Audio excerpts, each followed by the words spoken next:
Hi, my name is Carina and welcome to the Carina Chronicles. Today I'm doing my own Zodiac Sign Book Tag for the one before last time for the Zodiac sign Aquarius.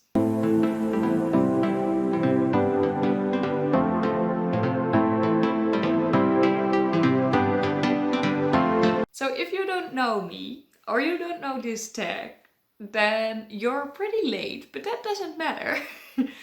I'm going to tell you all about this. I made my own Zodiac Sign Book Tag for which at every Zodiac sign I find 10 prompts that I think fit the Zodiac sign and then I find books according to those.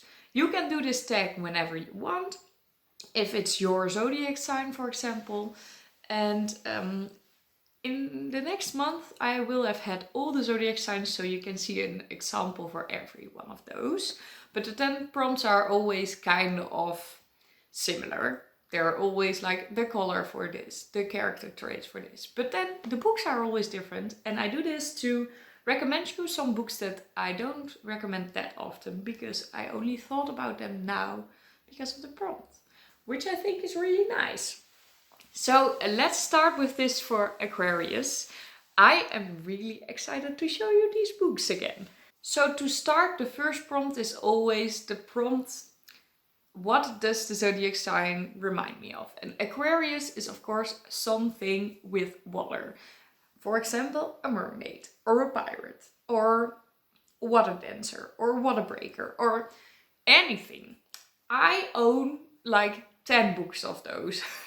But I haven't read any of those and I want to recommend books that I liked or at least think that certain people will like. But I can't recommend books that I haven't read yet. So we're going with one that I don't think fits the theme perfect, but there's pirates in here, so it's still good. And that is The Gentleman's Guide to Vice and Virtue by Mackenzie Lee. And this is a book about Monty, who is a very insufferable main character that, well, is going away on a trip with his friends to, well, just have a student time and enjoy life. But then they meet pirates. And a lot of it takes place at sea, so I thought it was still Aquarius vibes. Then we have a character with the character traits of an Aquarius, which are, according to Google, innovative, admired, and eccentric. And I would say that someone who really fits those characters is Juliet from the Shatter Me series by Tahari Mafi. Because, she is a special snowflake. She has powers and she's very strong. If anyone touches her, they die, which is wow. But she's very innovative in the way that she handles with it and that she tries to connect with people still. She is admired because, of course, because of her power, but also some people just really like her and want her to be in their lives. And eccentric. I see eccentric as just very outspokenly alternative. Well, she is. And she's also not shy or anything. So I think she fits the character traits. Then I want to recommend to you a book by an Aquarius zodiac sign author. And one of those people is Charles Dickens. And Charles Dickens wrote A Christmas Carol, which is my favorite classic. And I only found that out like very recently, but I love this. I think it's adorable and has so many great meanings. And this one is illustrated so beautifully. This is one of my favorite books that I own. So if Charles Dickens can be on here, he is. I need to read more by him. Then for the color of the zodiac sign, that is of course blue, I would say. There are so many options for blue books, but one that I haven't recommended in a while and I really wanted to is Mythos by Stephen Fry. A book about the start of the Greek mythology, so with the gods and the giants and really the beginning of Earth. He also has a second part which is called Heroes. So that's about the heroes. That's if you hear Greek mythology is mostly usually about death and not about the beginning of the Earth. So I already really like this. Then you have the third part, which is Troy, which is about the Trojan War and everything before that. And then his fourth part is coming out and it will be the Odyssey, which is, well, I think the most famous Greek tale. So a very cool series and a very strong first part. I do own the second part, but I haven't read it yet. I think this is a reminder for me that I definitely should do it. And then the fifth prompt is to recommend you a book according to the gem of the Aquarius, and that is Amethyst. And I chose a book that has, for me, exactly that color, and that is The Wizards of Ever by Cressida Cowell. And she is the author of How to Train Your Dragon. And this one is also really cute. It's a middle grade story. I, again, have a beautifully illustrated edition, which always helps. I thought it was really cute and not too harsh, but also not too easy, not too plain. I really, really liked it, and I do want to read the sequel of this. Then we're going to the element of Aquarius, and the element is air. And something that reminded me of air is De Geur van Groen by Pamela Sharon, because this book actually translates to English as The Smell of Green.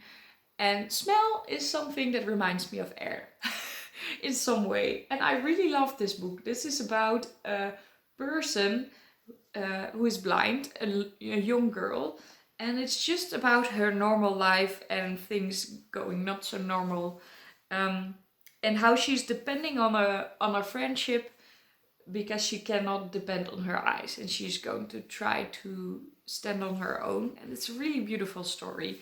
It's going to be translated in English, so I can't recommend this enough, because you might also be able to read it.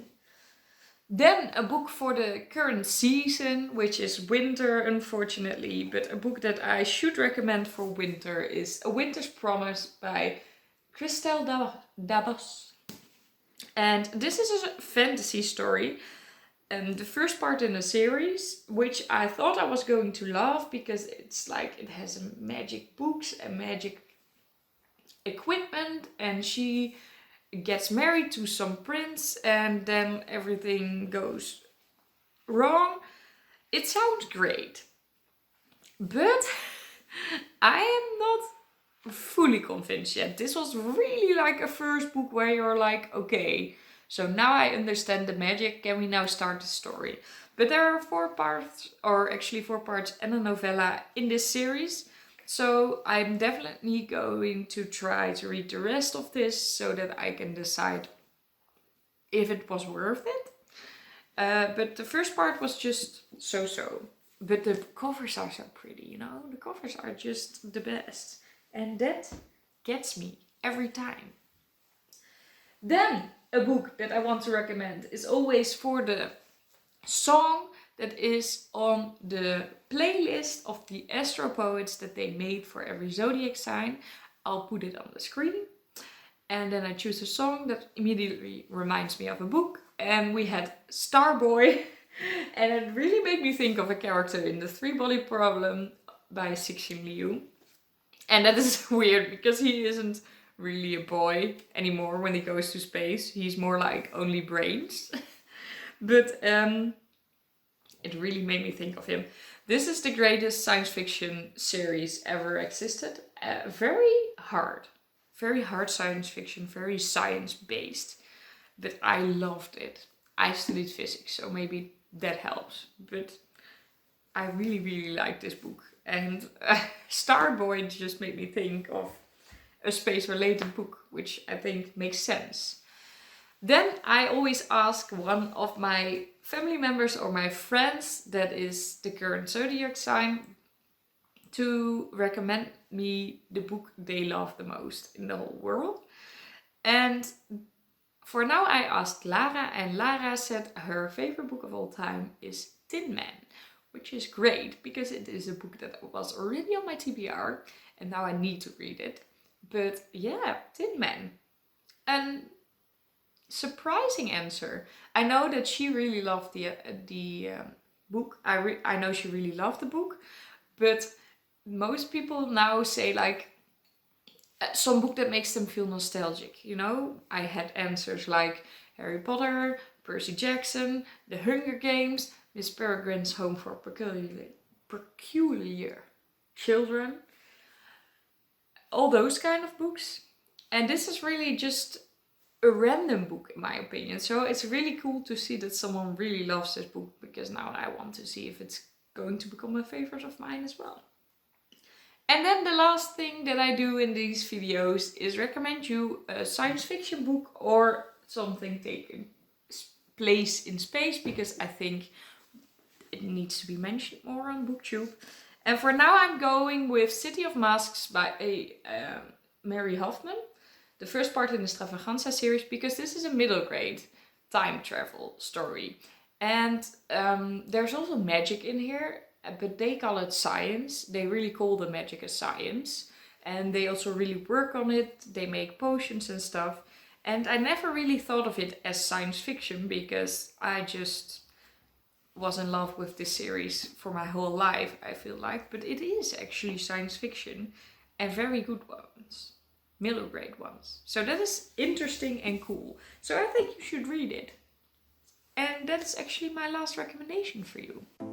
This was the one before last time that I did this zodiac sign, and it was actually quite a hard one. So I hope the last one will be just perfect with perfect answers.